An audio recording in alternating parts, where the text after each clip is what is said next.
Well, good evening, and thank you all for coming tonight for our panel discussion entitled Exit Strategies for Business Owners. If your boarding pass says anything else, you are in the wrong plane at the wrong airport. My name is Peter Levy, and I am proud to serve as both a partner for our corporate practice and the head of new business development for Mandelbaum Salzburg Attorneys at Law. I appreciate your patience tonight. We waited for a number of people. There were a lot of accidents, traffic all over the place. It's very meaningful to our panelists and to me that you took the time to come after a busy day. My understanding is I met two gentlemen who even drove down here from Syracuse, New York, a 4+ hour trip. So thank you very much for taking the time to join us this evening. And I hope that it is informative and that everybody at least had a chance to have some adult beverages and some good food. And there'll be more after we finish this evening. Many, if not all of you, are familiar with the enduring business book, the best-selling book from the early 2000s, Good to Great. The premise of Good to Great is quite simple. Good is the enemy of great. That's the key reason why so little of what we actually have ever becomes great. We don't have great schools, principally because we have good schools. We don't have great government, principally because we have good government. Few people attain great lives, in part because it's so easy to achieve a good life. Similarly, I would argue businesses in general don't focus on and don't achieve great succession planning or establish great exit strategies because it's too simple. It's too easy to ignore the rigor and the discipline that's required to plan ahead. Business is good. Sales are strong. I don't have the time. I don't have the bandwidth. I'll worry about that tomorrow. And that's what happens with exit strategies. We remain tactical for too long, and we think about the strategic element too late and for too little. Great planning is not a function of circumstance. Great planning is not a function of luck. A great exit strategy, it turns out, requires a conscious choice. It requires discipline. In fact, it requires more than discipline. It requires clarity. You own the business. You set the tone. You set the terms. What is it that each and every one of you want out of your business? Let me tell you the story about the businessman and the fisherman. The businessman was at the pier of a small coastal fishing village.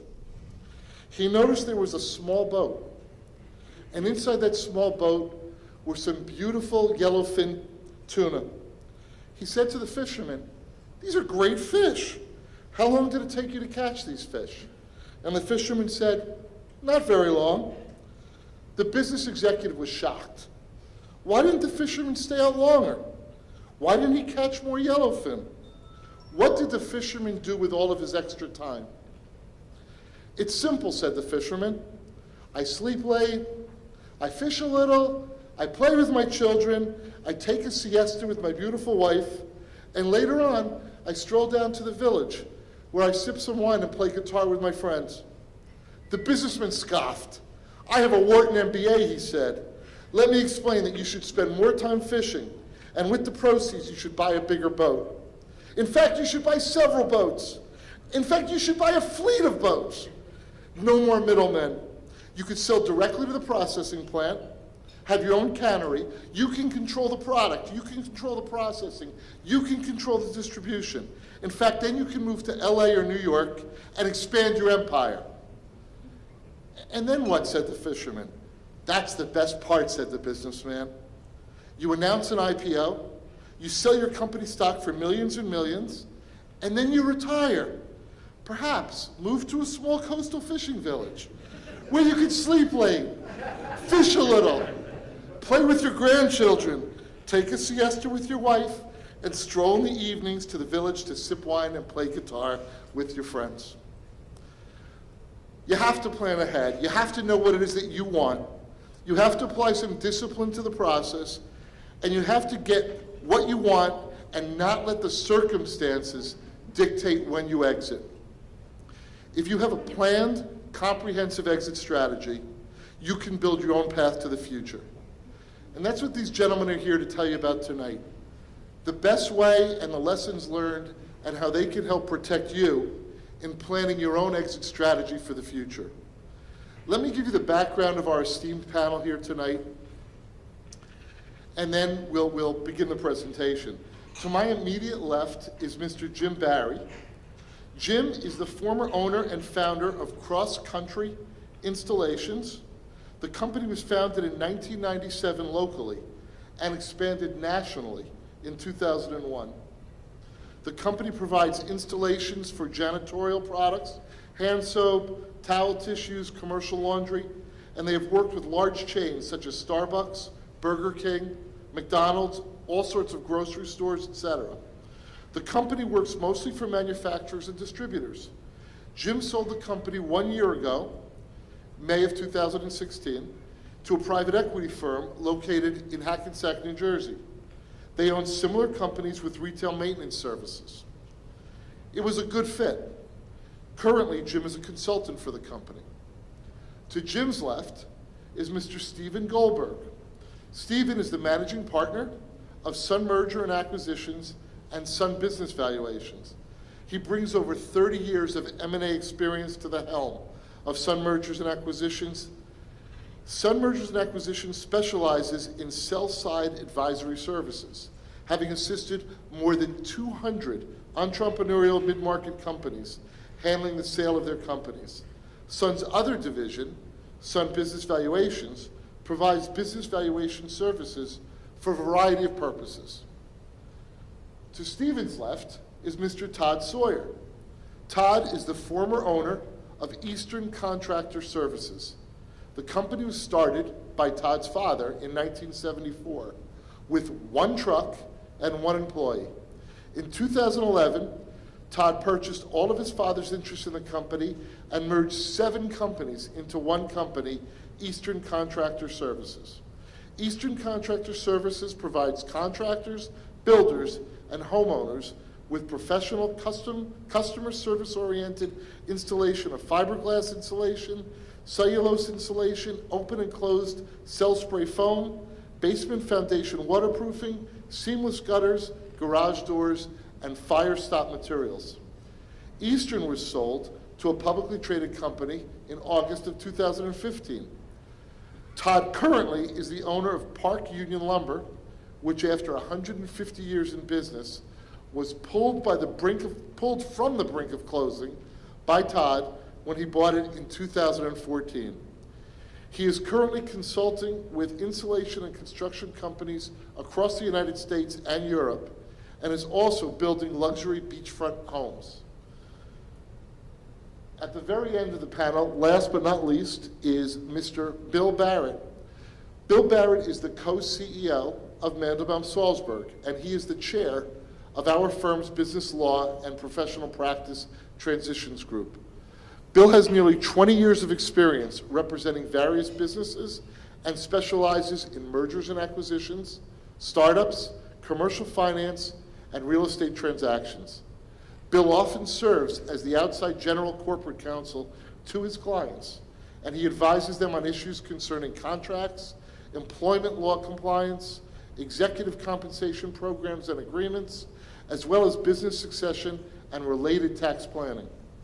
His representative clients include commercial organizations and entrepreneurs in the areas of manufacturing, industry, service, banking, finance, insurance, construction, and real estate development, as well as healthcare professionals and organizations. Throughout his career, Bill has successfully managed the purchase or sale of several hundred businesses. And let me add my own editorial, because I've been both a client of Bill's and Bill's partner. Bill brings a strategy to the element of law that is rare to find in today's practice. Before we begin the program, I'd like to tell you that you're really the heart and soul of this program tonight. Not that I want to put too much pressure on you as our audience, especially after you've had a little bit to drink. But our panelists feel this will be a lot more fun if it's interactive. You probably have questions about your business, about the M&A market, that if you share those questions, they would also be very valuable to the other people in the audience. We'd like this to be interactive, and I'll have a mic in hand. I'm going to go around. We're not waiting till the end for Q&A. Q&A is what we want this to be about. Please ask your questions. I encourage you to ask your questions. Your input will make for a better discussion. However, to get the evening started and to sort of set the tone, we've asked Mr. Stephen Goldberg of Sun Mergers and Acquisitions to give us a perspective on the current M&A market. Stephen? Thank you, Peter. I really appreciate the kind introduction. I want to thank everyone again for being here. From our perspective, we're a sell-side advisory firm, and I've been handling the sale of companies for about 30 years. And we've seen things change over the years. But the marketplace has been quite robust, and people sell businesses for many reasons. They sell for retirement, health reasons. Probably the biggest reasons that we're seeing people selling now are burnout. People are having to work harder than ever before. The pressures of business are becoming tough. Some people might say boredom, some diversification, because it's not unusual for people to have 80–90% of their net worth in their business. And any financial advisor will tell you that's a problem if you have 80–90% of your assets in one vehicle. But what we're seeing a lot, and the trend today, is that it's getting tougher and tougher for smaller companies to survive in today's marketplace, or to survive profitably in today's marketplace. And they're finding that they're better off becoming part of a larger company in many instances rather than face the challenges of competing with many larger companies. We're also likewise seeing larger companies recognizing it's more and more difficult to grow through organic growth. Hence, they're looking for these opportunities to bring smaller companies on board and take advantage of the various synergies. So this is propelling quite a few transactions. Another trend we're seeing is the continued growth of investment or financial buyers, mainly private equity groups, family offices, and these are companies that create really a great vehicle for privately held companies that are looking for an exit strategy and a succession plan and some exciting ongoing opportunities, because in general, these companies would love the principals to continue driving the company. In fact, they even are encouraging the principals to maintain significant equity ownership. We have a client now, he's 72 years old, very passionate about the business. The business has doubled over the last 3 years, from 8 million to 16 million. But he recognizes the reality. Number one, he's 72 years old. Number two, the business has tremendous growth potential. And he's looking specifically for a transaction which will allow him to retain about a 30 or a 35% equity interest in order to enable him to take care of his family financially, alleviate himself from some of the pressures and the demands of business ownership, and affiliate with partners that can really help him bring the company to the next level. There's more capital out there than there ever was before. There are equity groups looking for new platform investments to put into their portfolio, as well as looking for add-on companies to feed their existing and grow their existing platforms. What we're finding, a very common trend in today's marketplace, interestingly enough, compared to, let's say, 30 years ago when I first got into this industry, is people are selling at a much younger age, or they're considering their sale options at a much younger age than ever before. And I guess part of the reasons I've shared with you, there are many opportunities, but also what that's creating is different types of deal structures. It's creating deal structures where we have where people are retaining equity, very common. Deal structures where people are staying involved. You look at Jim. I know Jim sold his company, and he's now staying involved 3 days a week, I believe, and much less pressure. And people enjoy many times taking that load off their shoulders, taking the pressure of payroll every 2 weeks, of business ownership, of all the changing regulations, and being able to, again, put away some capital and at the same time be able to stay involved and do what they enjoy doing without having the pressures of ownership. So it's very much a lifestyle decision. And I just want to encourage any questions, throughout, of course, about if anyone's thinking about any type of options. Thank you, Stephen. You're welcome.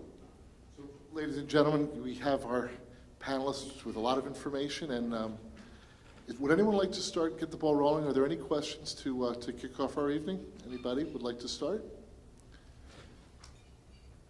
If not, I've got a question. I'll direct this really to the two business owners who are on the stage.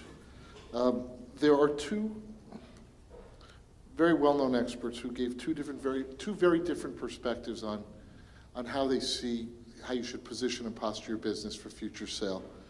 And I value your reaction to this. The first quote says, "Run your business like you're never going to sell it.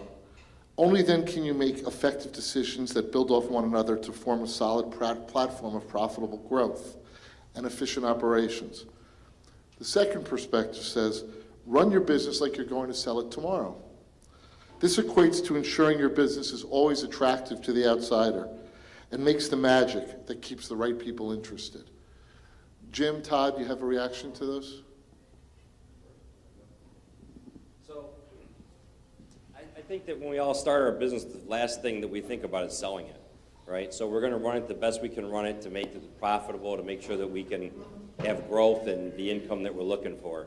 And then there comes a time down the road after you've been doing it for 5 years, 15, 20, 30, whatever it happens to be, when you go and you talk to someone and you have to kind of change that, because when you're looking to sell it, there's a few things you need to change about the way you do things. And these guys will tell you that. So I think it's kind of a combination of both. In the beginning, and when you're first started, you're thinking nothing but to go and get the business, grow that business. Don't worry about selling it. And then when the time comes, then you got to regroup and say, okay, so I got to change the way I do this, and I got to change the way I do this, and I got to keep track of this a little better, so that you have everything in order when they want to come and look at everything. Go ahead. Following that up, do you find that you, thank you. Following that thought up, did you find that you waited too long to make those changes, and if you did, when would you have started and what would you have done differently? So we had a conversation actually with Stephen, probably 1.5 years before we actually put our business up for sale. Bill put us in touch with him and we had a conversation. He looked at everything and he came out and said, you're not ready to sell. This isn't what, you're not ready to go to market. This isn't what you want to do. Gave us some pointers on what we had to do this, change this a little bit. So it took us 1.5 years, and then we went back and said, okay, I think we've got a lot of that stuff in place. Not all of it, because it just can't happen that quick. And then we went to market, and it was a success. So I don't think it takes that long to change the way you do it, but you do have to change some stuff. From my perspective, I knew I was going to sell my business right from the beginning. That was the goal, build a company to sell. Took a little longer than I had hoped. I started in the business in 1994, and we just sold in 2015, but we had a goal in mind, and there was a number that I had in mind. I won't even think about it until I get to that number. And we built the business as if we weren't going to sell it, meaning I enjoyed the fruits of my labor as we were building this business. And listen, this doesn't leave the room, but every time I went out to dinner... But it's on video. Yeah, but it's on video. Listen, when you go out to dinner, it's a business With a expense. client, of course. Yeah, with a client, of course. It's a business expense. When we were getting close to our goal number, we knew this is it, batten down the hatches, tighten everything. Don't buy a pencil if you don't absolutely need it. Don't buy more t-shirts, no sweatshirts, no donations, none of that. because every single dollar is going to go towards my EBITDA, and in my industry, it's a multiple of EBITDA. So basically, every dollar I saved was times that multiple. So for the 2 years prior to selling the business, we ran it knowing that we're almost ready, and we are going to run this thing so lean and mean, and it's all about profits for the last 2 years. Prior to that, again, I enjoyed the fruits of my labor. We were very generous with our employees. We were very generous when it came to donations. We were very, open to spending more money to make money.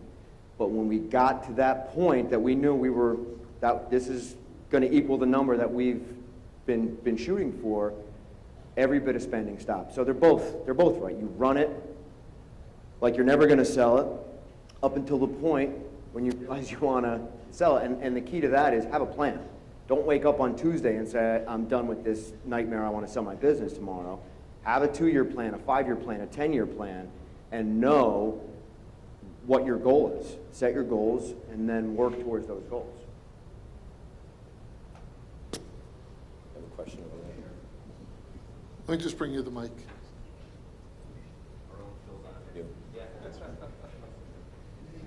Thank you. For both of the business owners, can you give us a list of the other things that you needed to do to get ready for sale? Well, like us, we had to make sure the contracts we had were all in force, all up to date, everything was good to go. Get a combination of every lease that you had down to the postal machine, for God's sake. You don't think about these things. You got to have all this stuff listed and all in a place. And it's a little hard to do that when you're trying to, you don't want the employees to all know you're trying to sell it. So you got to work it a little bit. There is some effort in selling a business. At the end of the day, it's all worth it, I think. But so those kind of things we had to do. Make sure everything was legit and legal. We were registered in all these states, so we had to make sure all those things are up to date, and all those kind of things that a buyer wants to make sure they're not inheriting some headaches. So we just had to make sure all that stuff was cleaned up and ready to go, all good. Yeah, it's similar. I mean, you have a due diligence period where the buyer is going to ask for a lot of information, and if you have that information organized, due diligence becomes much easier. I've been on both sides. We've purchased companies and then obviously sold a company. And on the purchase side, we're asking people for things and they don't have a clue what the answers are or where to even find the answers. And it becomes a very difficult transaction. So getting all your ducks in a row and having all of your information organized. Again, obviously tightening up operations. Now I consult with some people and their operation is a mess. If they wanted to sell it, there's no way that they could sell it because they're still trying to figure out their own company. So, you need to make sure that things are running smoothly. You've got the right employees in place, you've got the right systems in place, and one thing specifically is if you've got key employees, you don't want to wait until you're about to sell the business to ask them to sign a non-compete or a contract. Have those things in place well ahead of time so that, people don't feel that they were tricked into signing something. I think to add along to what you guys are saying, from the legal perspective, when you sell a company, it's one of the first times when, as an entrepreneur, that it's not only your view of the world. All of a sudden, somebody is looking under the hood of your car, and they're looking at everything. They're looking at every part, every spark plug. And when you get that first due diligence list, now for us, I always have to remind myself and sensitize myself to the fact that I get a due diligence request list on some transaction every week on some deal. But sometimes for a closely held business owner, this may happen once in a lifetime. Todd's been my client since 1999, and as he said, we bought businesses and sold businesses, and then ultimately the big sale. But not everybody has as much experience buying and selling companies, and you're going to be asked to produce a lot of information, but you're also going to be analyzed. For example, on the legal side, they're going to look at not only do you have non-competes and restrictive covenants with all your key people that are assignable to the buyer, they're going to look at how is your compliance with wage and hour laws. Did you pay your people the right way? Because they're worried about about two things. They're not only worried about potential post-closing liabilities, they're also worried about if they implement too many cultural changes as a buyer into your business to kind of set it on the right path, that might upset the business, it might change the culture, it might impact the attitude of the employees. So a company doesn't necessarily want to come in, especially in today's climate, as Steve mentioned before, when private equity comes in, or some of these family offices, their goal is to keep you going just the way you did before, and use their capital to maybe help you to grow and expand, or use their abilities to make you more profitable to get a return on investment. But they're not in the business of assuming risk. And I think that's one of the big factors, is you have to be prepared. A lot of times the representation section in a typical asset deal, you know, maybe, let's say if the whole contract is 40, 50 pages, the section on the representations, which are the promises that you're going to make to the buyer, all the things that you're going to say are true, will sometimes make up half the contract. Bill, you mentioned risk factors. You have to, as a business owner, really take a look at your own business through the eyes of a buyer, not through your own eyes, because you may be used to living with that 40% customer. But a buyer is not going to feel very, very comfortable with having a customer that's 40% of your business that can go away one day and for whatever reason, and the business it could go under. So what I like to say is focus on the risk factors. Focus on things like areas of concentration. Are you are you concentrated with one vendor? Do you have one customer? Are you focus on dependencies? Are you dependent on one key person that if they left, the business could be in jeopardy? And as much as you can, eliminate these risks and these dependencies, because again, you may be used to living with those risks and dependencies, but that's all that the acquirer is going to focus on. And I'm going to take you through some materials later. When I say take you through, I just for your reference back home, that give you some areas to focus on so you can take back with you to focus on some of these key areas. I can add to that in the advice to build a strong team, not, again, a week before you think about selling your business, but well ahead of time. And what I mean by a strong team is a really good lawyer, a really, really good accountant, a good M&A guy if you know you feel that you want that expertise, which I certainly agree that that's important, and a great insurance person. If you don't have these people in place, it becomes very, very difficult to, one, market your business, understand your own business, and gather this information. For you to be working with an accountant because he's not very expensive and he's not great, but he files my taxes and I don't get all the bells and whistles, but it's good enough. Honestly, that's not good enough. And that's my advice, whether you're selling your business or not. Have a great lawyer that you can call, have a great accountant, have a great M&A guy in this case, and insurance. Without that, you might save a little bit of money, but in the long run, it's going to cost you. One more thing I want to add on is management team. As a business owner, you have to make yourself at some point expendable. It will really help the marketability of your company. I had a call yesterday with a group and the business owner, even though he had developed a great management team, he was on the call, he kept saying, I this, I that. And afterwards, I said to him, you did very, very well on the call. The only thing we need to change is you were giving the impression that it was all about you. And it's very important to put other people in place and let the other people give the buyer confidence that the business will go on without you. And that's not something you do overnight. As you know, that's all about preparation in advance. At what point did you tell your employees that you were selling? So in my case, we told a couple of our high-level employees what was going on. One, because we felt we owed it to them, and two, because we needed their help to prepare. But everybody else, And when I say high level, I mean like people that were involved in, they knew the real numbers, they knew everything about the business, that we had groomed to be in those positions. And everyone else, honestly, we told them when the deal was done. We made an announcement, and you have to be very, very careful how you make that announcement. But if you do it ahead of time, people are creatures of habit, and they get scared very, very easily. And I would rather them be a little bit scared after the fact, and then they'll see, all right, you know what, it's actually a good thing for everybody. If you tell them 6 months ahead of time, now you're 6 months of them waiting and wondering and potentially looking for something else. You know, my people were nervous, but then all of a sudden the health insurance got way better, like the next day. There was a 401k plan that got way better the next day, and they were like, oh, wow, he's right, actually, this is pretty good for us. And, you know, nobody from the corporate office in Ohio is really giving us a hard time. So, yeah, it's business as usual, but we get actual better benefits.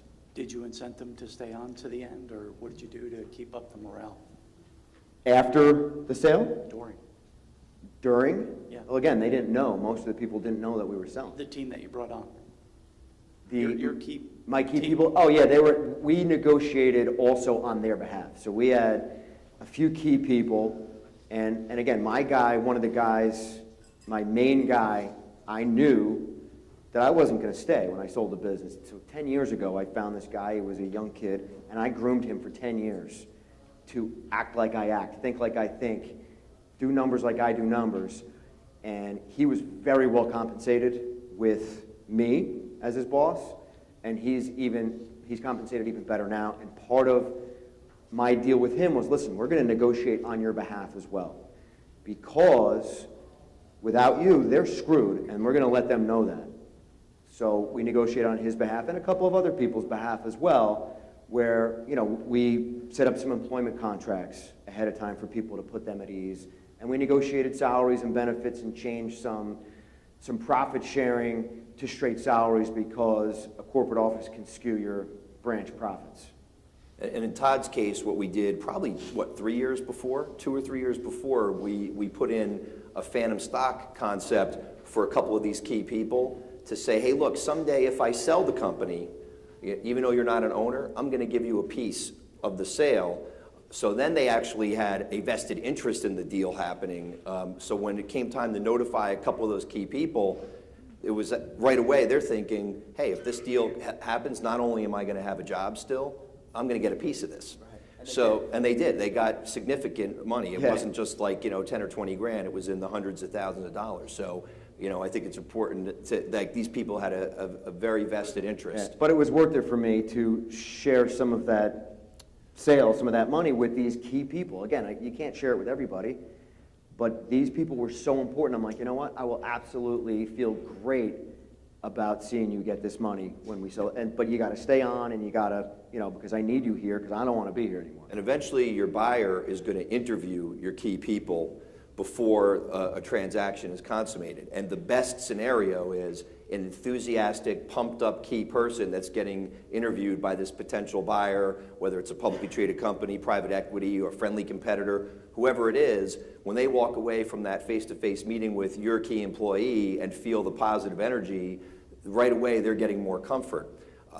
Timing it's a great question about timing, because the way Todd did it is the way I normally recommend to my clients, which is, you want to keep the fact that a transaction may be happening as confidential and quiet as possible for many, many reasons, some of which Todd articulated, but not the least of which is sometimes deals don't get done. So if the whole company thinks there's a sale that's going to happen and then it doesn't happen, now they're saying, okay, well, now we know this guy or gal is selling their company. Maybe I should be looking. Maybe I should be looking for another job because that deal didn't work out, and I wonder why that deal didn't work out. So it creates all sorts of negativity that you don't want to deal with. So it's really important.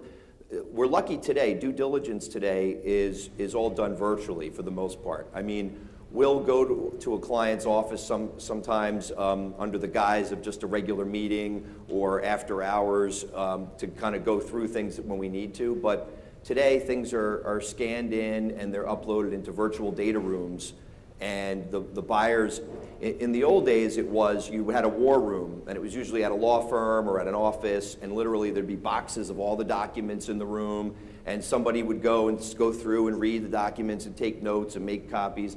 Now, you go into a virtual data room, and everything you requested on the due diligence list as a buyer has to be uploaded into that room, and you're able to analyze it and ask questions. So there's a lot better opportunity to keep a transaction very confidential, which is my advice to people when you can.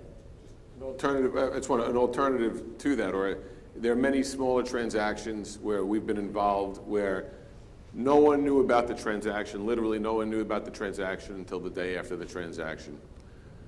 But there are also, we're involved in a couple of fairly larger transactions where the acquirers are going to be, where the owners want to retain equity.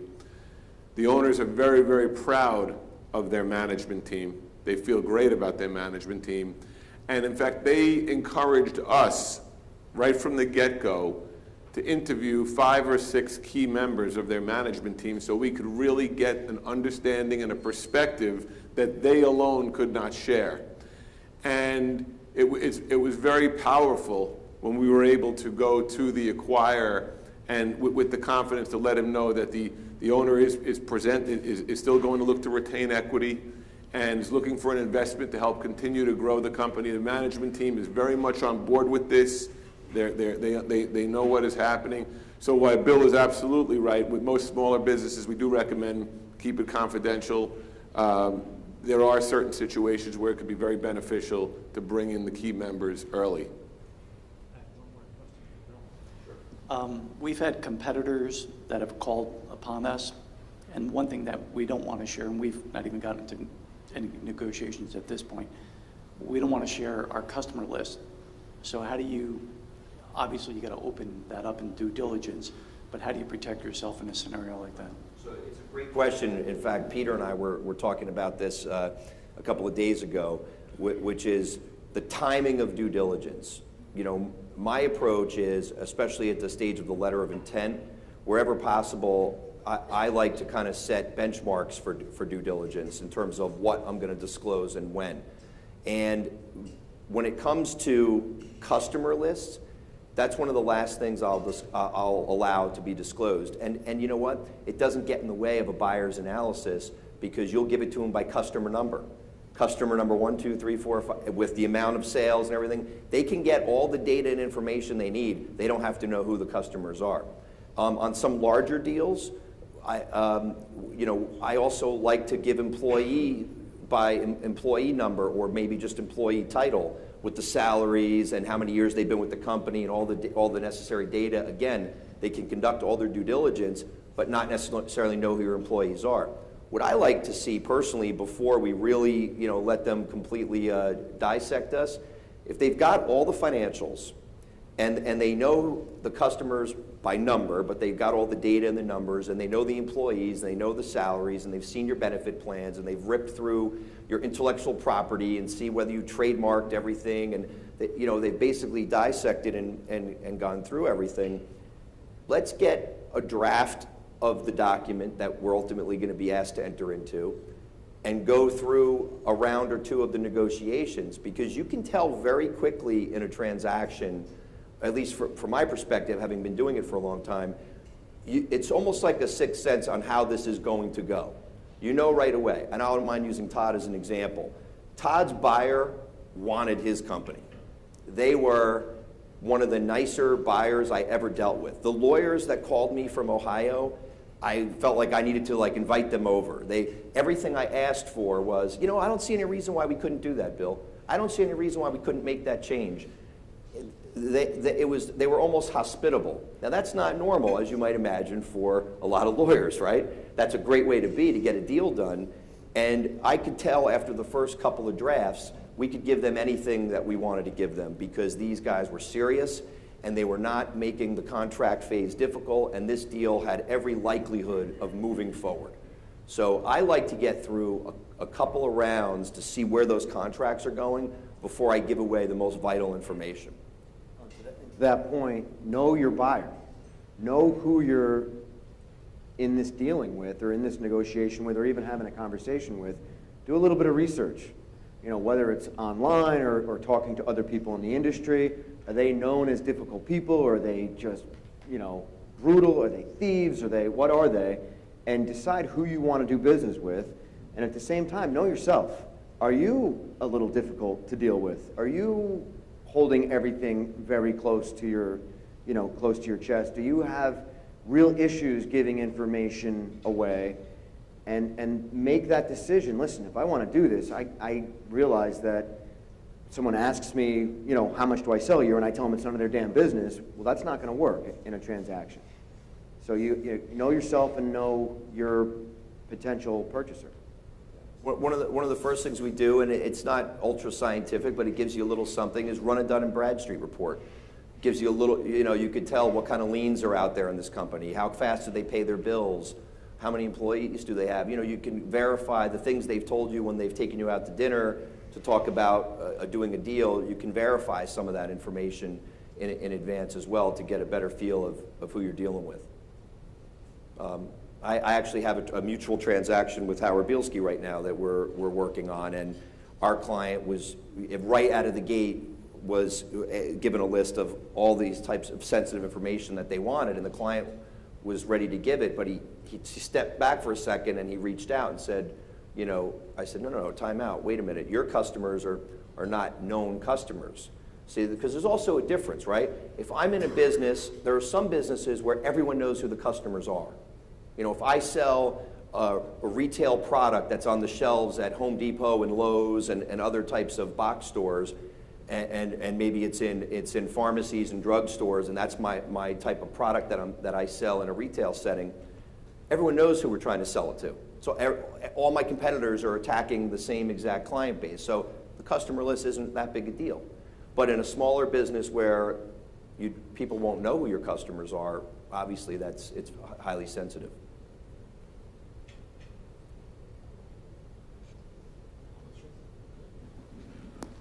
And I just want to comment on a lot of deals that you have an earn-out feature. Therefore, the integrity of the buyer is important, because if there's a promise of a certain earn-out in the future, you want to hope they do the honest, ethical thing as opposed to just squeezing the life out of you. And also in terms of a lot of these deals, like the one that Bill's working on with now with a mutual client, it's half down and half down over 3 years, and that half down is a big sum of money. You're being the bank, you're assuming the risk that they're going to make the payment. Therefore, in order for you to guarantee the performance and the proper dollars on the earn-out and that you get paid the balance of your note, you better make sure they are credit worthy. Yeah. So in that particular deal, that's a great point, Howard. You know, there's millions of dollars being held back pursuant to a note. So the first thing that we did during the letter of intent stage was say, okay, if these guys are for real and they want that much money to be held back, then I want the principal owners of the company, and there's 3 major principals. It happens to be a very large company. And I said, make them personally guarantee it. It's millions of dollars. You know, not only should we have a security agreement and a lien against the assets and a corporate guarantee from their parent company, but let's ask for a personal guarantee of the people who own the company. And they immediately responded, we'll give you all of that. Personal guarantee, security agreement, parent guarantee. So, you know, you start to get a little bit of a warmer, fuzzier feeling when they're willing to stand behind that note and put some serious collateral behind it. Comment on a couple of terms that we've been using, because I don't want to assume everyone lives this every day. 2 terms that we use, one is EBITDA, which is, and one is earn-out. An earn-out, as opposed to a promissory note is a set amount of money that's just based upon the passage of time. So it might be a 4-year, 3-year note, 4-year note, 5-year note at a certain interest rate. What an earn-out is a portion of the purchase price that is tied to some future post-closing event, such as sales level post-closing, gross profit or earnings post-closing, or it could be tied to retention of a customer. For example, when I mentioned that issue about we've handled transactions where there's been a 50% customer in the transaction, and generally you may be able to get paid for that kind of transaction, but the structure is likely to change, and where the buyer will say, we've handled it where the buyer said, look, we want to retain at least 90% of what that customer has done over the last few years for the next 2 years. Otherwise, there's some sort of an adjustment to protect themselves. So that's an earnout. We're seeing more and more earnouts also where the sellers are willing to remain because they feel more in control of being able to achieve that earnout. Now, EBITDA, and you mentioned the EBITDA, and I just want to clarify, that's earnings before interest, taxes, depreciation, and amortization. But I want to just add to that, it's really adjusted earnings. Financials are typically prepared, for tax purposes, not for business sale or business value purposes. And for tax purposes, the goal is typically to minimize taxes. But when you sell a business, you want to present it in a way that's going to maximize value. So that's where we're talking about adjusted earnings, where we look to go through each line item of the financials, one by one. There could be 30, 40 potential adjustments, but we look for all types of any kind of one-time or non-recurring expense. It could be an unusual lawsuit. Company moved, had an application for certain approvals. These things cost money, but they're one-time in nature. Could be perks or fringe benefits that the principals run through the business that aren't going to continue going forward. Could be, of course, non-cash expenses like depreciation or amortization. Could be interest expense that won't be there post-closing. So these are all things, and it can make a significant difference. We've had situations where companies have had earnings as for tax purposes of $400,000, but when you do the adjusted earnings, could be, for example, salaries, excess salaries paid to family members, to the owners of the companies. Those are discretionary numbers. Profit sharing plans. You could be looking at an adjusted EBITDA well over $1 million, even though the as per taxes is much less. So I just wanted to clarify that. Sometimes there's a spouse or children in the business, but post-acquisition, they're not going to be a part of the acquired company. Their salaries, everything that are being paid out to them would all be added back into your earnings. There's below market value rent, above market value rent, especially for those companies where many times the owner of the business also owns the property, usually under a separate corporation, and therefore the rent may have to be adjusted. So there's all types of expenses, and it's very important to go through the line item by line item to identify those add backs. And I would just make one recommendation. If you're thinking of selling, try to keep track of all that stuff for a year or so beforehand, because when it comes time and you're trying to add all that stuff back in, it's hard to remember that, oh yeah, I got the easy passes and I got the tires here and I bought a new car and I got, oh yeah, my daughter needed, yeah, you gotta, so I try to keep track of that stuff someplace in your notebook somewhere. It's a lot easier then than it is when you gotta go do it for real. Again, like I said before, my advice is for the 2 years running up to the sale, or at least a year, stop doing those things. You're going to get hit with the tax ramifications. You got to suck it up and deal with that. But then at least your numbers are as close to accurate as possible. Stephen mentioned rent, which made me think about real estate. Another thing when you're preparing to sell a business, your location. Whether you own the location, it's something you have to think about, or whether you lease the location. And for example, will a strategic buyer want your location, or will they not want your location? So one of the things, to try to be very strategic that I do, for example, in a renting situation, I look at a few things. One, what does the assignment provision in that lease say? How difficult will assigning that lease be, especially if I have a buyer who needs the location? And in terms of the term, do I really want to be in a 10-year term when I might be selling my business? Maybe that's going to be a good thing. Maybe it's going to be a bad thing. So what I try to do is, if we can negotiate our lease in advance, is not only carefully negotiate the assignment provisions so that we don't have too much difficulty assigning a lease to a buyer, but maybe have shorter terms with several options to renew. So if the buyer wants to stay in that location, we can lock that premises up for a while. But if they'd really like to get out, maybe I only have a 2-year term and they're willing to live with that term. So how you view the real estate is very strategic as well. For those who are in manufacturing style businesses, you have a whole other set of issues. Whether you're a leasehold tenant or you own the property, you have DEP issues. What are your obligations upon exiting the premises in terms of what you might have to file with the DEP in order to, as an industrial establishment, leave that location. So it's really good to think about your physical location as well. Now, when you do own the physical location, you know, there's opportunities there. I mean, a great scenario, and it plays itself out on a number of deals, is where not only does the buyer want to stay, but you own the property. Now you have a whole nother asset and a potential source of long-term revenue, you know, and that can often play itself out very nicely. Question on timeline. So our company, we've been in business about 20 years, and I think we've run it more like Jim, your company. The exit strategy was missing from the original business plan, and we've never added that chapter. We're thinking about it now. And Jim, I think your experience was start to finish in a year, roughly year time frame? A little less than a year from the time when we actually listed it. Once, the first time we talked to them, we didn't do anything, right? They gave us the prep talk and do this, do that. Then we went back a year and a half later, so I guess it was. And it took about, I'd say, it was 8 to 10 months from start to finish when they started getting all the information that they needed so they could present the business for sale until we closed. Once you were prepped. Once, that was before, yeah, once Right. we had everything ready to go that we needed to change the operational way, you know, so you showed more profit, so you had other things all in place, you know. So Stephen, is that typical? Yeah, I mean, people ask about timeline, and it's a great question. And typically what I'll tell them, I'll give them a wide range first, and I'll say 6 to 18 months. But then I'll bring it down to a narrower range, 8 months to a year for the most part. Typically the first month or to 6 weeks, you know, I'm a big believer, you spend 20 years, 25 years building a business, take the time necessary to make sure to prepare everything the right way.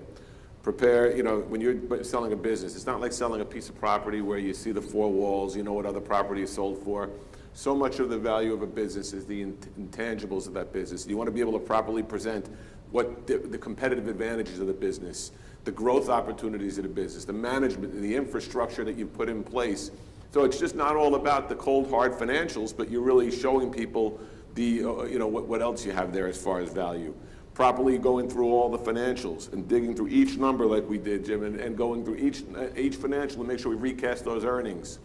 While we're doing that, we're also, so while we're preparing the confidential informational memorandum, which is a redacted story about the business that tells the business in its best light, we're preparing the financials, and simultaneously we're going and putting together a target list of who we feel are the best potential acquirers. And of course, we'll review this with our clients to make sure that they're comfortable with everything, comfortable with all the information presented, comfortable with the parties that we feel we should approach. Even though it's confidential, we want their approval. So it's very important, is my point, to take that first 6 weeks or so to make sure you have all your ducks in a row so you can make the proper first impression. And then the next few 3-4 months is where you're meeting and having discussions and qualifying and having conference calls and meetings with potential acquirers, trying to lead up to a letter of intent where you actually settle on a particular buyer. And then I'm just doing this very, very generally. And then from the time when you finally agree to a letter of intent to closing, typically, Bill, we see 90 days, 120 days, depending on the size of the business, whether there's financing. I would normally say 60 to 120 days, with the norm being somewhere around 90 days. There'll always be a lot of buyers who are going to tell you that they're, we're from the letter of intent, we're going to close in 30 days, but if they're getting financing, and even, what'll happen even with private equity, they'll use a certain amount of capital, but they'll also use a certain amount of debt. And, by the time the bank then, they wait until they have a deal done before they go to the bank, and then the bank does its due diligence on the whole transaction. Yeah. So it tends to drag on for that time. So I would say, 60 is fast, and on 120 is on the far end out. Right. So all in all, about a year or so, but I wanted to give you a little more of a breakdown even of the components that make up that year. A year is after the prep. Yeah, I mean, the prep, I think what Jim was talking about, it was his company, he really wasn't able to achieve the kind of value that him and his partner wanted to achieve because of really some of the recent year performance. And he did a great job of really, him and his partner did a great job of putting their focus on building up the company as well. So it wasn't just about preparing the company for sale, but it was also about getting the company to a point where it was more attractive to the buyer because the earnings were more attractive. So we get a little more money for our business. Our business was a unique thing because it was service and it was up and down. The businesses varies in business Yeah, it from was cyclical. Yeah. Another thing that can cause issues with timing or delay are consents that might be required to do a deal. And again, as business owners, a lot of times, we're thrilled when we sign a contract, let's say with a key customer. But when you go through due diligence, the buyer reads every single contract you have, every agreement you've ever entered into. They ask for it and they look at it. So now the question becomes, is that agreement freely assignable, or does that buyer now have to get a new agreement or enter into agreement, especially with a key customer? I had a client last year who was in a business that provided a service to hospitals. So they were a service provider, but to hospitals. And when they went to market for a very significant sale, they realized that some of the contracts they had entered into in the earlier days required hospital consent.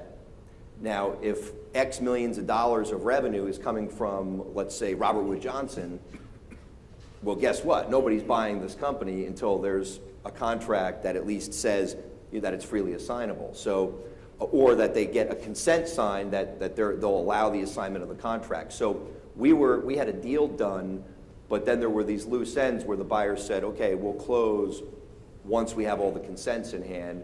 And some of them took a while to track down because getting somebody to focus on a contract that's already been done for a long time and is in a drawer, and now legal has to dust it off and say, well, what was this contract about? And do we want to change it now that we're looking at it again? And so that can be something that causes delay also.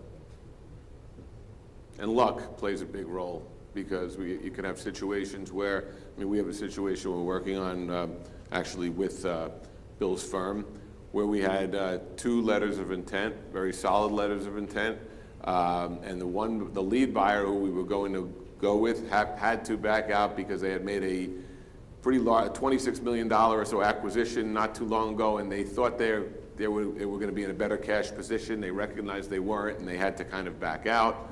Meanwhile, while we were involved with them, the other buyer went in another direction, so we had to go in some other direction. So it's not all controllable. It's not an exact science by any means. Yeah. And to underscore what Todd said about having the right people around you, we have another matter, actually a completely different matter, where a client frankly didn't have a great accountant, and the accountant allowed this client to continue to be a C Corp for forever, never converted to an S Corp for a closely held business with one shareholder. And so now all of a sudden he goes to market and he's got a great business, been in business for 40 years, having the best year ever. But buyers generally are a little bit, some buyers in particular are a little bit skittish about doing stock transactions. And they also have negative tax implications if they do a stock transaction. Problem is, our client, if he sells, he has double taxation. He's going to get taxed at the corporate level on the sale, as well as when he distributes the money out, he's going to be taxed yet again. So all of a sudden, what looked like a nice multi-million-dollar deal, when we broke the numbers down and paid all the bills and then paid Uncle Sam twice, he's looking at it saying, well, unless I get a stock deal, it's not even worth selling my company. And the buyers are saying, well, I can't give you the number you want because I have over $1 million in negative tax implications from the fact that you want me to do a stock deal. You're a fully depreciated company. I'm going to have no future write-offs when I do this stock deal. So, another thing in terms of preparing yourself is just make sure that the people around you are doing right by you, and that you kind of troubleshoot some of the things like this before you get poised for a sale of the company. And you might ask why you not just transition to an S Corp or an LLC, and because there is a 5-year holding period before you can get that treatment.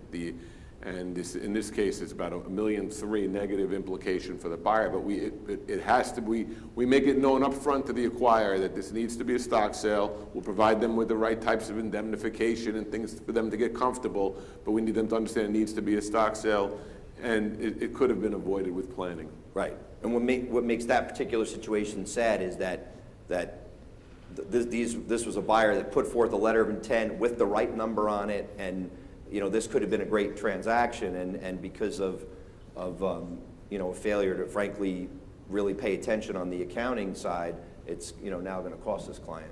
And God forbid that he had a bad accountant and a bad lawyer. They would have done the deal, and then this guy would be like, what happened to all my money? It's gone. I didn't realize that I had to pay double in taxes.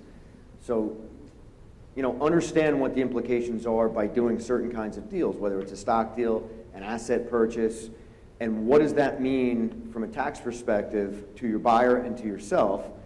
Because, the other big thing to think about is whether you're a single owner or you have partners, you always have a partner, and it's the government. They're going to take their share, and that money's gone. At the end of that transaction, you put that money away because it's due. April 15th, you're writing a big fat check to the government, and man, does that hurt. But it's a fact. Yeah, and at the risk of stating the obvious, you do a pro forma when you start thinking about selling and you start thinking about possible numbers that where you think it might go. You have to run a full pro forma on where do I end up after paying off debt, maybe after satisfying leases, maybe paying final bonuses to employees, and as well as paying my taxes, both federal and state, and see where does that pro forma. I mean, it might be stating the obvious, but obviously, I've had clients who've gone pretty far in the process and hadn't really thought about where they're going to end up. If somebody buys your business for $100 million, you don't get $100 million that you walk away with. After paying, again, all the things that Bill mentioned, whether your deal includes you paying off your own debt, I mean, it's substantially less than that, and you just need to understand what that final number is going to be, and does that number make sense to me to sell my business, not the big blinding dollar signs that, that the main number is. I think he has a question. Is there a certain size that the business has to be before you go through this whole process that you're talking about? We own a small service company, and I've bought in a few companies over the years through word of mouth kind of thing. We didn't go through any merger acquisitions. Is there a size of a company? Like, what would make the value of going through a merger and acquisition company to a small business? What would be the benefits of that? Well, let me just take that as far as size. Generally speaking, the larger the company, for the most part, there's a correlation with the higher the multiple of earnings.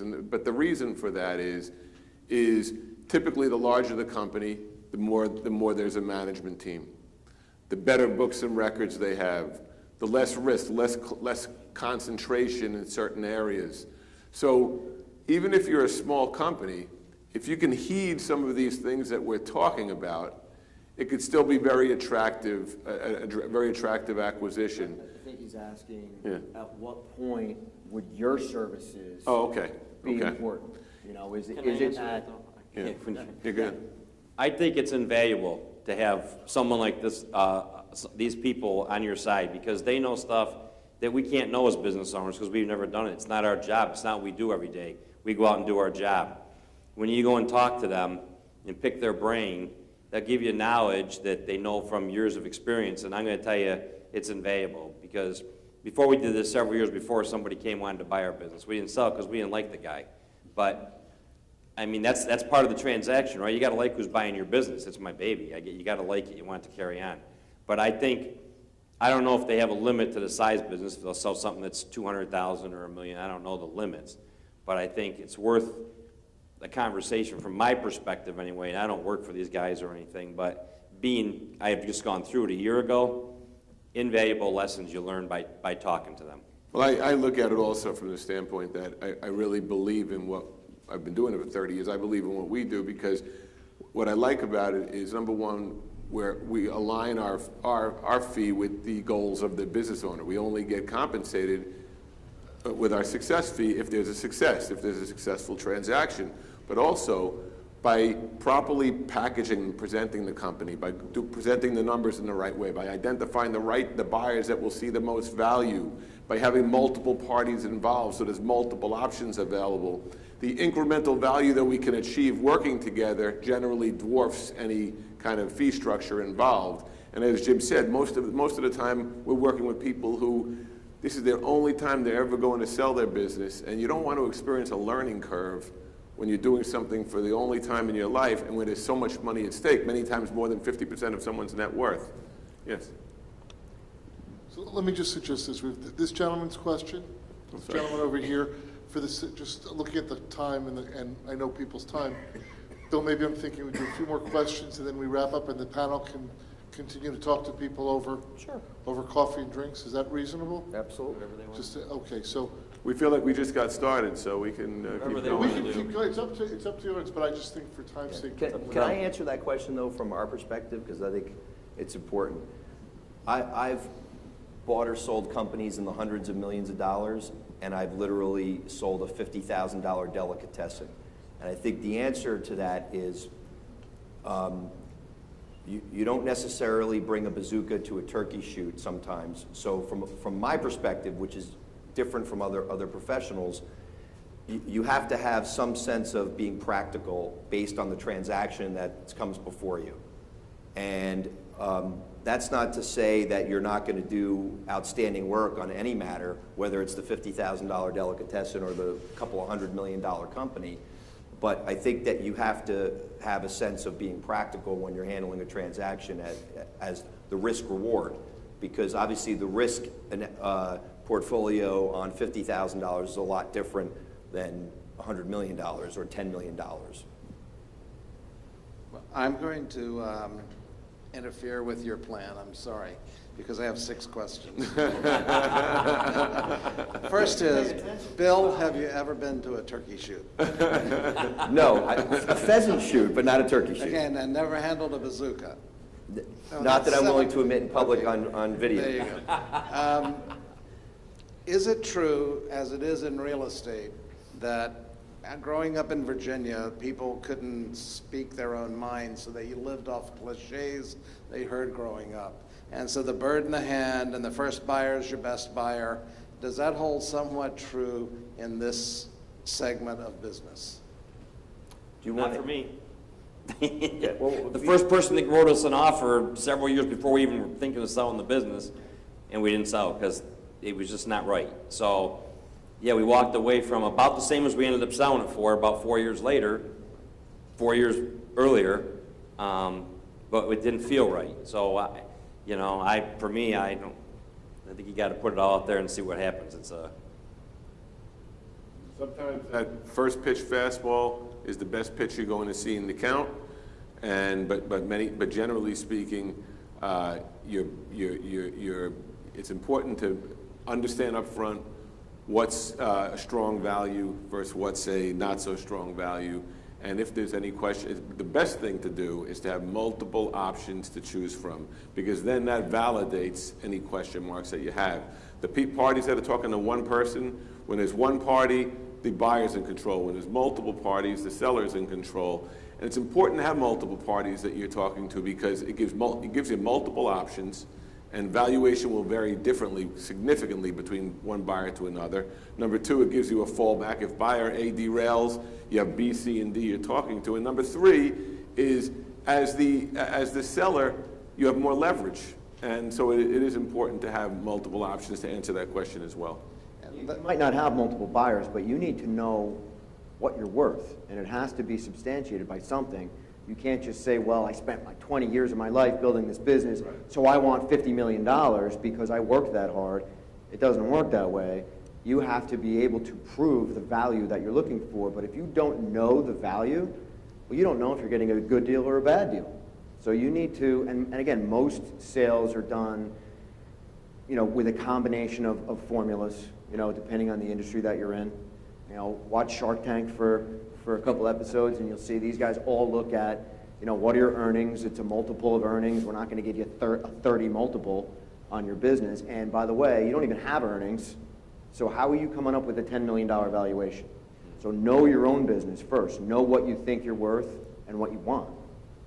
I think capital is also so readily available, and that my experience as an M&A lawyer is that it's a hot market. I mean, I don't know, Stephen, if you agree with me, but there's money out there, and people want to buy middle market, closely held companies.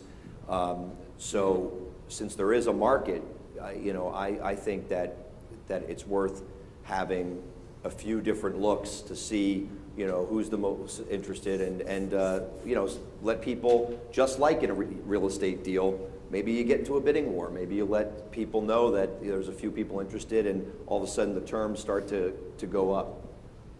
And that opens my next question, which you were talking about EBITDA, and assuming you're a razor edge managed business, and you can prove any question that's asked by a buyer, because that's the way you typically run your business, what would a percentage of EBITDA be considered reasonable in today's market?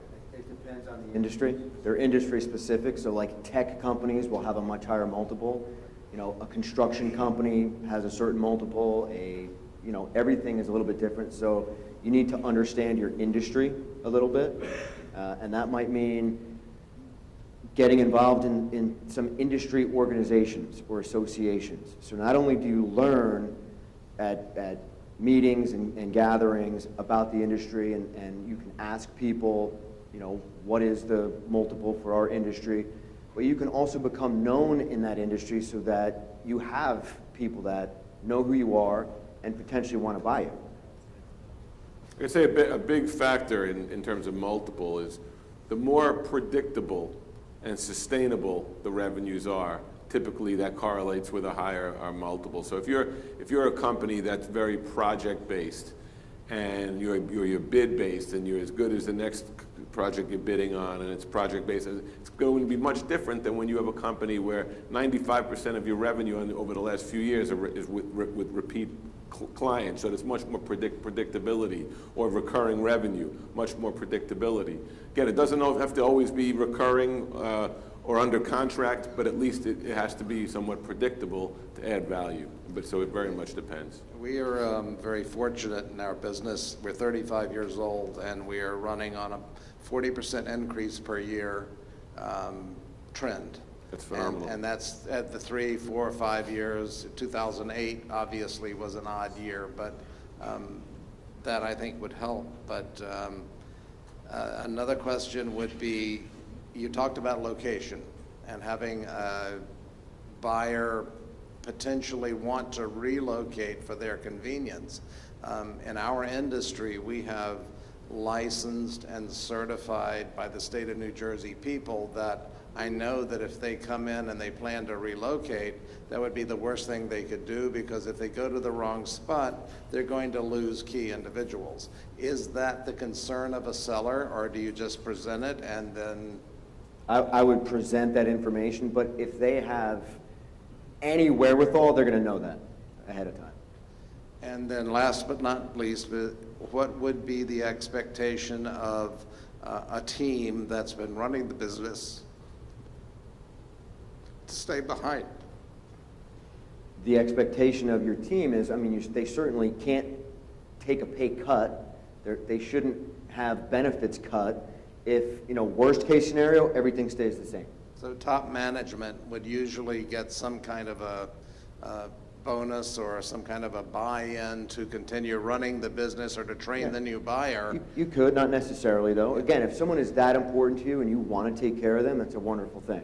But nothing says you have to do that. The former owners or the people who run the company, depending on the buyer, they would receive, what would be more of like a market salary. So what would I have to pay somebody with adequate expertise and talent to do the job? So, and actually it's interesting too, what a buyer will often do is they'll look at what does the post-closing EBITDA look like. So the more they pay the former owner, the more it decreases the post-closing earnings. Right. And when you're getting paid a multiple on having EBITDA, sometimes, and you know that, let's say the exit strategy is in 2 years you're going to phase out, it's better to just take a reasonable salary, you know, an executive salary, but something that's market, and on the difference of what you used to pay yourself, that's being put back into earnings, of which you're now being paid, you know, hopefully 6, 7, 8 times. So meaning, as you're negotiating, if you negotiate, well, I want $200,000 a year to stay on, and just to use a round number, your multiple is 10. If you say, listen, I'm willing to stay on for $100,000, that extra 100 goes back into your EBITDA. You just made $1 million by taking a lower salary for 2 or 3 years. Even if you stay for 5 years, you're giving up 500 grand, but you're making $1 million. So you have to think ahead and plan ahead a little bit. And you paid capital gains on that instead of ordinary income. So you even made a few extra dollars on it. Yeah, a question. How do you handle family situations in the sale? And this is what I mean, is that a lot of these businesses you're talking about are family businesses, family owned. So that management team may be family members at different layers of the family, have different ownership interests. The other thing I see from some of our clients is that they have, you know, dad and mom built the place. Then they've got the kids that they think the kids are going to give to the kids. They realize the kids can't handle it. How do you handle those situations? Because it may not be in dad's best interest to actually give the business to the kids, because they may run it to the ground, and now all the equity in that he put into it, or she put into it, is gone. So what do you do in those types of family situations? Because we see quite a bit of that. Yeah. I mean, I wasn't in a family-run business. I was, you know, I don't have brothers and sisters in the business, and my father was no longer involved. But, you know, my gut answer is to tell you to communicate. Communicate and be honest with the entire family that's involved in the business, and try to explain the situation so that they understand why you want to do what you want to do and what the potential benefits could be for the kids. And maybe you might be surprised. The kids might realize that they might say, thank God, because I know I'm not capable of running this business, or that would be too much pressure, and I would prefer just to have a job with this cool corporation that's buying us. There's 2 ways to protect them, at least legally or as part of the it's very difficult. I've dealt with many family businesses. I have one client it's really fascinating. There are 5 siblings, and all 5 of them and their spouses are all in the business. And then one of the non-family members, but the spouse is the CEO of the business. So that one that was one of the more interesting shareholders agreements I ever wrote in my career.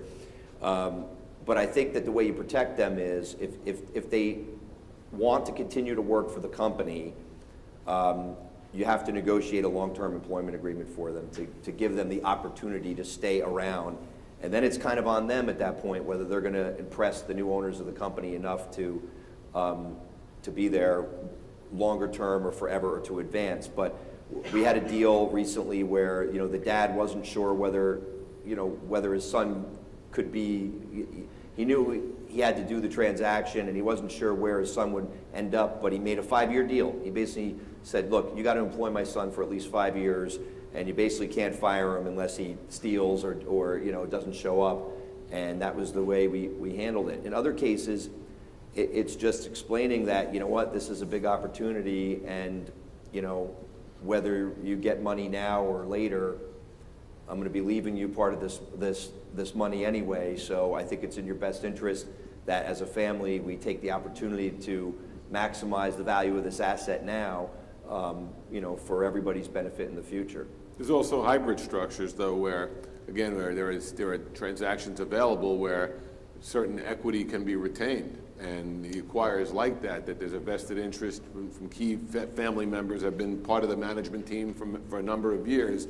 So it gives the older generation a chance to take money off the table, the younger generation a chance to retain equity, have a chance for it to really build on future growth.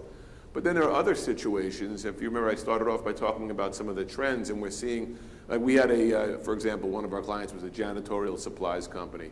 This is this classic example where the bigger guys, it's low margin business, and the bigger companies, the smaller companies can't afford to be in this business anymore. It's very, very difficult. Now, this gentleman who was about 71, our client, 71, 72 years old, he had 2 sons in the business, one in a sales capacity. You might think, well, why don't the 2 sons take over?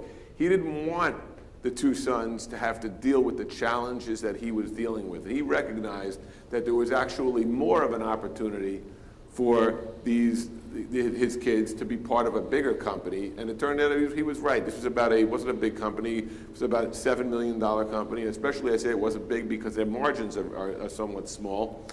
And they joined forces with about a $35 million company where they were acquired, and now it gave them a lot, even from a sales standpoint. He had many more opportunities because there were more clients he could penetrate, there were many more products that they could sell, so it made it and he didn't have to deal with all those headaches of ownership and dealing with the bigger guys like his father did. I would say more than half the deals I see now, whether it's family or not family, just based on the current market condition, have a component where the buyer, at least initially, is trying to get the seller to stay on for a piece. You know, whether it's 10, 15, 20, 30%, I see that more often now than in past years, you know, where there's so much money and capital out there that people, they really just want to continue to run an operation, and again, using the synergies they may have and the capital they have to grow a company and encourage the former owner to stick around for a piece of it. And that's more, what Bill's referring to is more of a financial buyer, an equity group. Typically a strategic buyer, they're most of the time acquiring 100% of the company. Right. I know we have a few more questions, but I also want to be cognizant that there are people who have patiently waited who I know have to leave. The panelists are willing, afterwards, we're going to... The bar's open. Bar's open, we're going to network some more. Please, let's all talk and share information and questions. I want to thank you all for your good questions and for participating tonight. To close this evening's program, what I'd like to ask is if each of our panelists, if you have some sort of a takeaway or something that you'd like to leave the audience, some sort of soundbite, lessons learned or something you might suggest, if we could just start with Jim and go down. So I learned from selling the business that it's a little different than you might think it is. I was telling Stephen coming, I said, you know, I related it to coming here tonight, where I started out on a clear path. You gave me these guidelines. We did these guidelines. But then because the road was closed, I had to go this way. And then I couldn't get back on, so I had to go that way. Well, it's kind of the same thing as selling a business, right? You go one way, but along the way, you got to be willing to make a couple little changes depending on what the potential buyers are looking for. And what one buyer might want, the other buyer wants something different, because, you know, we had those multiple letters of intent, and different people want different things. So you got to be willing to give them what they want when you go to sell a business. And it was great, and I would do it again if I had to. So. My takeaway is similar to what Todd mentioned, is to understand as much as you can up front. Don't shoot from the hip for something that you've built so many years. Understand what's realistic in terms of value. What are the tax implications? What are the potential roadblocks or deal killers or stumbling blocks that I'm going to run into? What are the questions that any acquirer is going to ask? So I'm prepared to answer those questions. And I jotted down a few questions. Any acquirer is going to ask, why are you interested in selling, and would you be interested in playing a role with the company following the transition period? Everyone is going to want to know why you're selling. What role do you want to play? Is there a management team that can run the business so it's not dependent on you? Why has the business been increasing, or why has it been declining? What are your projections for the current year, and why? What are the growth opportunities that are out there, especially if we had the capital to invest in it? What makes you different from your competitors? What threats or challenges keep you up at night? Know the answer to these questions so you're really able to present the company in its best possible light to potential acquirers. I would say my takeaway is, just as it is in running your business, the same holds true for selling your business. Success or failure is in the details. And it's easy to become overwhelmed with information and questions and documents. And you need to make sure that you stay diligent and don't just say, I can't read another thing, whatever. Because it's the surest way to be surprised later on when something comes back. The two biggest things to, in my opinion, to always keep in mind are, don't forget taxes, and be very cognizant of your liability after the business is sold. Because usually there's liability that's left over. I still have a substantial amount of liability for stuff that happened within my business prior to me selling it. And Bill and I are on the phone a couple times a month trying to figure out, you know, warranties and representations, where does this thing fit in, and how much is it going to cost me to make it go away? Or am I not responsible for it? My takeaway is that the deal process is a marathon and not a sprint. So when you go through it, I always tell clients early on, you know, my term that I'm not sure if I'm the original inventor of it, but I use it all the time, is you're going to get deal fatigue. It's you get exhausted from the deal. The deal makes you tired. Don't let it tire you out. It's a process. You know it's a process. It's not a sprint. It's not going to, and that 90 days or 120 days feels like, you know, a year, but it's a marathon and not a sprint. And take a look at a due diligence checklist. Just when you one night can't sleep and you're bored out of your mind, take a look at what a due diligence checklist looks like and get an idea of what am I going to be asked for when I sell my business. And then if you really can't sleep and you're an insomniac, I'll give you a section of representations and warranties, just randomly from a transaction, and read the promises you're going to be asked to make when you sell the company. Todd was very forward-thinking, because I remember this. He asked me for it without me even, he said, why don't you send me some representations and warranties to look at? And he and his partner actually looked at it. And I think it made the process, when you start getting, when the demands come in for all these things that you're going to have to represent and back up, they were very prepared. They were very ready for it, which is the exception and not the norm, to be honest. So. One more thing is that is a major takeaway that I find is the business sale process is a very, very emotional process. Every seller I've ever worked with in all the years, there's been an amount of seller remorse. There's buyer remorse, there's seller remorse. Seller remorse is a very, very real feeling. Most people can get past seller remorse, but sometimes people can't, so understand when you're going through the sale process, if you're feeling question marks, you're feeling remorse, you're feeling uneasy, it's a natural feeling, and that's where you need good counsel to talk through it. But there are going to be times where, you know, you're not sure, hey, am I doing the right things? And it's a very emotional process.